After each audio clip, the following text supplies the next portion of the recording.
I'm Nick, and this is Today in Philosophy of History for Saturday, 30 November 2024. It is the 1486th anniversary of the birth of Gregory of Tours, who was born in Clermont in Auvergne, which was at that time part of Austrasia in the Empire of the Franks, on this date in 538 AD, or thereabouts. There are some sources that give the year of his birth as 539, which would make this the 1485th anniversary of his birth. The 6th century in Western Europe was a time of turmoil, and few records are available from the period, making it difficult to establish an unambiguous historical record. And it is in a way remarkable that we have any date at all for the birth of Gregory of Tours. So the fact that we have a couple different years is given, 538 and 539, is not surprising.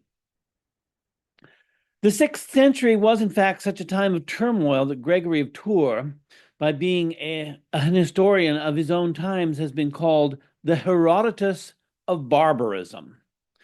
This is one of the most evocative phrases I've encountered in history. Walter Goffart attributes the origins of this to the French historian Jean-Jacques Ampère, but when he does so, he uses the formulation, the Herodotus of his time, which means something a little different from the Herodotus of barbarism. I found a book from 1883 that already uses the phrase Herodotus of barbarism in scare quotes, implying that it has earlier origins. The 1911 Cambridge Medieval History, of whom J.B. Bury was one of the authors, repeats the formula, or editors, I should say. Quote, "He has the real gift of storytelling and has justly been called the barbarian Herodotus. After his day, all culture disappeared," unquote. Whatever the source of the idea of Gregory of Tours being the Herodotus of barbarism, what does it mean to be the Herodotus of barbarism? We call Herodotus the father of history because he was the first person in the Western tradition to systematically research the past and to give an account of it. And the histories of Herodotus is one of the great classics of the Western tradition. If you've seen the film The English Patient, you remember that Count Laszlo von Ormoschi always carried a copy of Herodotus with him, which had been his constant companion in his travels. The Greek word that has become our word for history, historia, means inquiries or researches. So it was understood from the beginning that history requires an effort on the part of the historian who doesn't merely write down what he hears, but who makes a critical inquiry into the stories that he hears and recounts. Herodotus himself, though, passed on a lot of dubious stories, but history rapidly became more sophisticated. And another ancient Greek after Herodotus, Thucydides, wrote a monumental yet unfinished history of the Peloponnesian War that is probably the greatest history ever written. So Herodotus stands at the head of Western history, and calling Gregory of Tours the Herodotus of barbarism is saying that Gregory of Tours stands at the head of a new historical tradition. Civilization in Gregory's time had been reduced to barbarism, and history had to be refounded, as civilization itself had to be refounded. And this is Gregory's contribution, a refounding of history in the midst of the barbarous conditions of Europe in the aftermath of Roman institutional failure.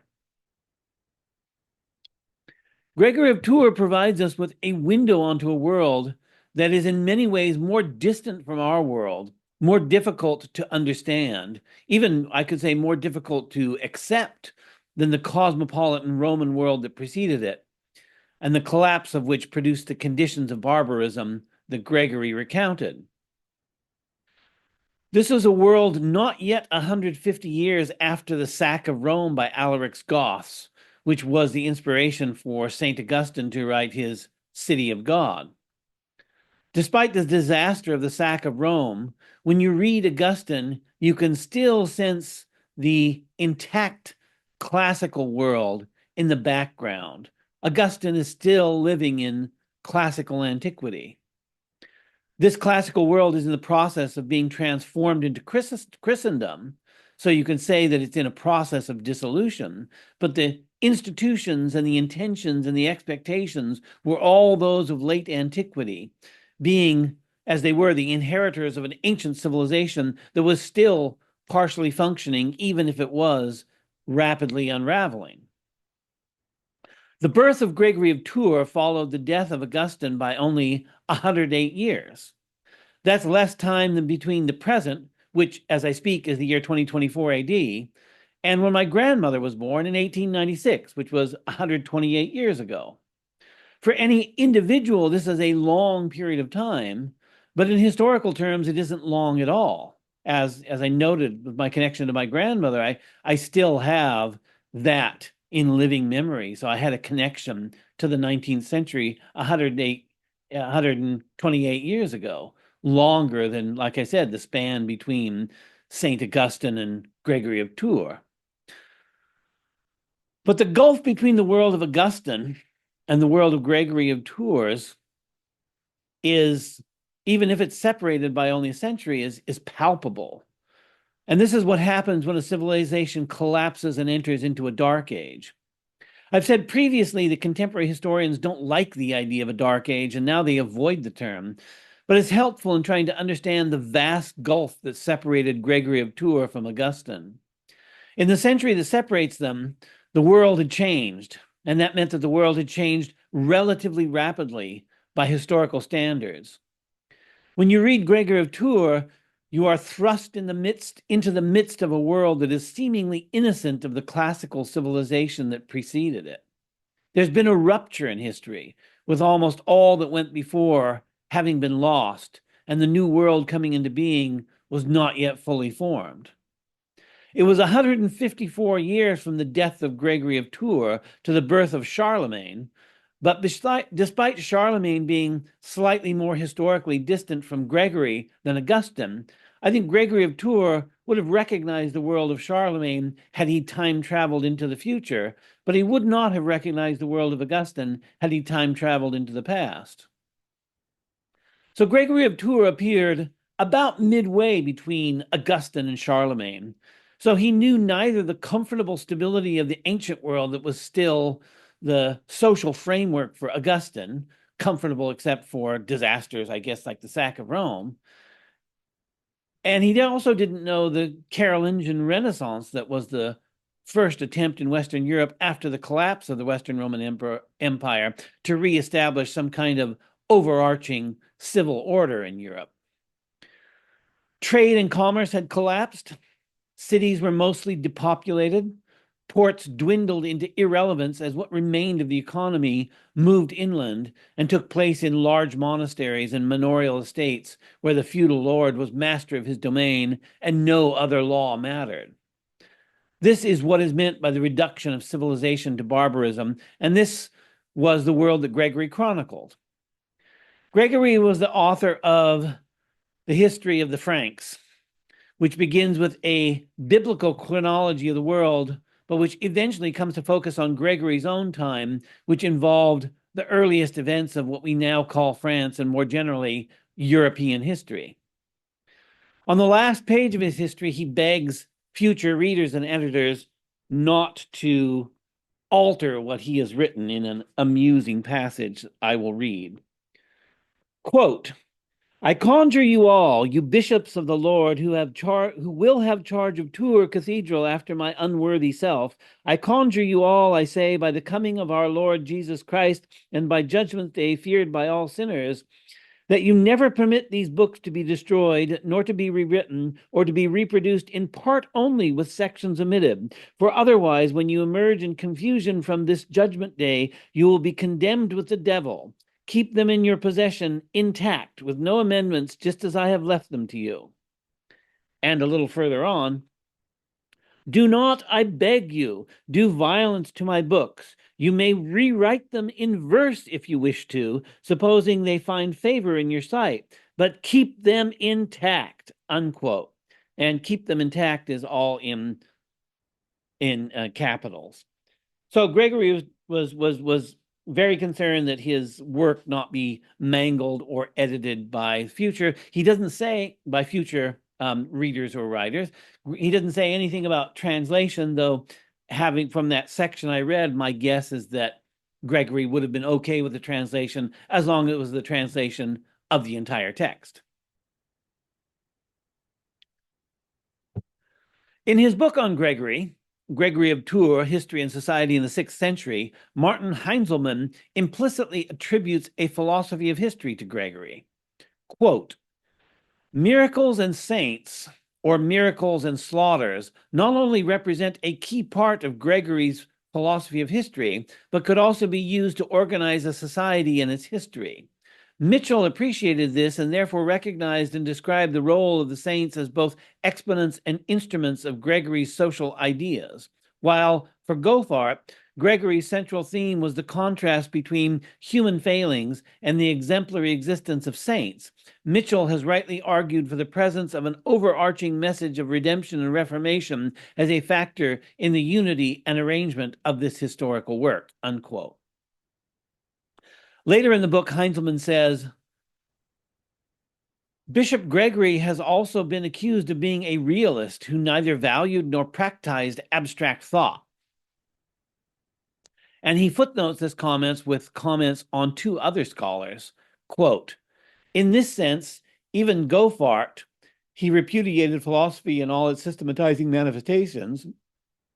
Also, Denis, his handling of metaphors shows that Gregory prefers thinking in visual units to thinking in abstract categories.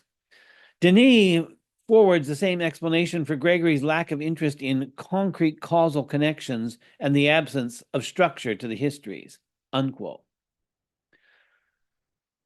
The reference in the above is to Walter Goethart, whom I mentioned earlier as discussing the calling Gregory the Herodotus of Barbarism. And there's a chapter on Gregory in Goethart's book, The Narrators of Barbarian History, Jourdain's Gregory of Tours, Bede, and Paul the Deacon. The chapter titled Gregory of Tours, The Triumph of Superstition. I take this triumph to be an implicit reference to Edward Gibbon. Gibbon had famously stated near the end of his History of the Decline and Fall of the Roman Empire, quote, in the preceding volumes of this history, I have described the triumph of barbarism and religion, unquote. In the whole of the enormous work by Gibbon, that's one of the most famous sentences. Gregory seems to embody the triumph of superstition, and Gibbon is its antithesis. But Goethart sees something more in Gregory than this, and he writes, quote, Gregory's conception of the past, though partly Orosian, strikes an unexpectedly original note. Its irony foreshadows the Voltairean idea that history depicts only crimes and calamities, but Gregory, not stopping there, found room for the countervailing virtute sanctorum. The mad world castigated by the holy prophet also contained its critic and what he stood for. Though nourished by the Bible, Gregory's idea of history as a mixture of opposites could hardly have arisen independently of the literary genre in which it found expression, unquote. Goethart also says of Gregory, quote, he spoke for something new, different, and assertive. He forces us to confront the possibility that the triumph of superstition had a positive face, whose existence and worth in the history of thought deserves acknowledgement, even, perhaps especially, outside a confessional context. For the future of European intellectual development did not hinge only on successive renaissances of the classical tradition. Something other than a profitless detour in the history of thought was involved in such non-Hellenic improbabilities as the omnipotent and incarnate God, creation out of nothing, and daily miracles, unquote. As I mentioned earlier, Goethart also discusses how other historians have called Gregory the Herodotus of Barbarism, and by doing so, have consigned Gregory to a place in the history of thought as representing the lowest nadir of civilization after the collapse of the Roman Empire. And what Goforth is saying in the passage I just quoted was that there's something more involved, something non-Hellenic, because of course Gregory was from Gaul or France or Europe, whatever you want to call Auvergne in the 6th century. No one disputes that the world of Gregory the Great was one of violence, brutality, and superstition. But Goforth urges us to see the role of non-Hellenic influences in the ferment of a rapidly changing European society. If this world seems strange to us, it can also be weirdly wonderful. In the weirdly wonderful world of Gregory, nature is as treacherous as human beings, as likely to be maleficent as beneficent. Ellen F. Arnold's paper, Rivers of Risk and Redemption in Gregory of Tours' writings, examines Gregory's depiction of rivers and flooding in which, quote, the waters have agency, or at the very least are the means of the saints asserting their agency within the natural world. Rivers respond, judge, and even occasionally appear to speak, unquote. And Arnold further observes, quote, waters wash, punish, threaten, cleanse, and thwart. Giselle Denis asserts that in Gregory's work, water is sometimes experienced as a treacherous life in this world, and sometimes as the manifestation of something holy, as a symbol of divine renewal and in man. Yet we must also remember that waters were real environmental forces that acted upon cityscapes, landscapes, and human lives. As active ecosystem forces, rivers did work. They scoured channels, added nutrients to fields, enriching a Christian harvest literally, not only metaphorically, and supported fish life and human economies, unquote. In such a world, not only rivers, but all of nature was imbued with supernatural meaning, and thus rightly viewed with superstitious awe, and one might reasonably be fearful of it. Ancient writers like Lucretius warned of the dangers of superstition and inspiring fear, and that's a naturalistic view that we largely accept today. But supernatural fear might also inspire us to a greater effort to attain virtue. I think I can't remember if it's the biblical line or not, that the fear of God is the beginning of wisdom, but that's an old idea in the Western tradition. The PhD thesis of Catherine Rose Hailstone, Fear in the Mind and Works of Gregory of Tours, suggests that Gregory was a link between Roman paideia and a new Christian context of character formation. Quote, demonically inspired fear exists in connection with, while simultaneously being the counterpart to, his concept of fear of God. This is significant because it explicitly shows that Gregory's works, which are foundational to our knowledge of the 6th century world, are an excellent yet unrealized source for early Christian attitudes about the self, its formation, and the place of the self within the order of the world and divine cosmos. In continuing and preserving the classical tradition of writing discourse on the self, Gregory's works give historians new opportunities to study Merovingian notions of the self, the formation of the good Christian, and how the Merovingians developed Roman paideia, unquote. So an obvious question, is Gregory's implicit philosophy of history to be understood as a providential conception following that of St. Augustine? Earlier, I quoted Goforth as calling Gregory partly Orosian. Paulus Orosius was a contemporary and a student of Augustine, living from approximately 375 to 420 AD. And he is said to have written his book, The 7 Books of History Against the Pagans, the Apology of Paulus Orosius, at the behest of Augustine. Karl Löwit, in his Meaning in History, the theological implications of philosophy of history, which I mentioned with some regularity, it has been very influential since it was written in the philosophy of history, says of both Augustine and Orosius, quote, "To a Christian believer like Augustine or Orosius, secular history is not meaningful in itself, but is a fragmentary reflection of its supra-historical substance, the story of salvation, which is determined by a sacred beginning, center, and end," unquote. Löwitz also makes an interesting comparison between Orosius and Jakob Burckhardt. Quote, "It is only in Burckhardt's reflections on history, in particularly in the essay On Fortune and Misfortune in History, that we find a similar insight into the fallacy of our comparative judgments and into the correlation of action and suffering as a general pattern of all human history. The difference in their analyses is, however, that Burckhardt was confronted with modern optimism and the belief in progress, Orosius with ancient pessimism and the idea of decay. Consequently, Burckhardt had to emphasize the ultimate insignificance of our claims to happiness, while Orosius, as an apologist, had to insist on a relative betterment of Christian times, separating them on account of the more present grace of Christ from the former confusion of unbelief," unquote. I have, in several episodes, called Löwitz's work a non-philosophy of history, since Löwitz maintains that philosophy of history, as we know it today, is a mere secularization of Christian providential views of history, and therefore inherently illegitimate as an intellectual enterprise. However, we can approach this rather differently, observing many times, as I've many times noted, that Western philosophy of history begins with Augustine's City of God.